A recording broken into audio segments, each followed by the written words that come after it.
শাকিব খানের জীবনে কার ভূমিকা সব থেকে বেশি? চিত্রনায়িকা অপু বিশ্বাস নাকি চিত্রনায়িকা শবনম বুবলী? আপনাদের মতামত কি? সাকিবিয়ান ভাইদের কাছে আমার প্রশ্ন, শাকিব খানের জীবনে কার গুরুত্ব সব থেকে বেশি? চিত্রনায়িকা অপু বিশ্বাস নাকি শবনম বুবলী?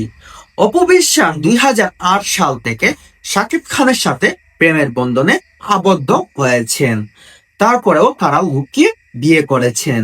তারপর তাদের জীবনে আলো ফুটফুটে একটা সন্তান। সেই ছেলের নাম আব্রাহাম খান জয়। তারপর 2018 সালে যখন অপু বিশ্বাস তার সন্তানকে নিয়ে মিডিয়ার সামনে আসতে চেয়েছিলেন, তখন থেকেই শুরু হয় শাকিব খান অপু বিশ্বাসের জীবনে দূরত্বের মুহূর্ত। অপু বিশ্বাসের সন্তান নেওয়াটাই ছিল তার জীবনের সব থেকে বড় ভুল। তার সন্তানের কারণে শাকিব খান অপু বিশ্বাসকে ডিভোর্স দিয়েছে।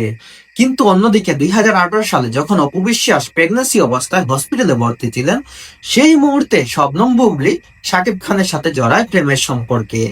তারপর লুকিয়ে তারা বিয়ে করেন।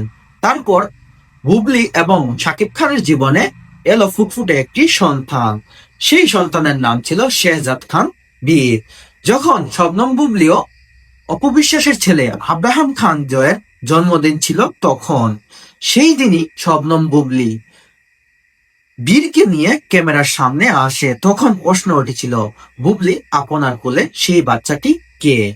বুবলী তখন কান্নায় ভেঙে পড়েছিলেন। তখন তিনি মিডিয়ার সামনে বলেছিলেন, এটা শাকিব খানের বাচ্চা। শাকিব খান এই বাচ্চাকে মানতে রাজি না, তাই তিনি বাধ্য হয়ে মিডিয়ার সামনে আসতে হয়েছে। এমনটাই দাবি করেছিলেন শবনম বুবলী। শবনম বুবলী বর্তমানে শাকিব খানের রানিং স্ত্রী। শাকিব খান কিছুদিন হলো আমেরিকায় গিয়েছিলেন শবনম বুবলীকে নিয়ে, সেখানেই অনেক ঘোরাঘুরি। এবার বর্তমানে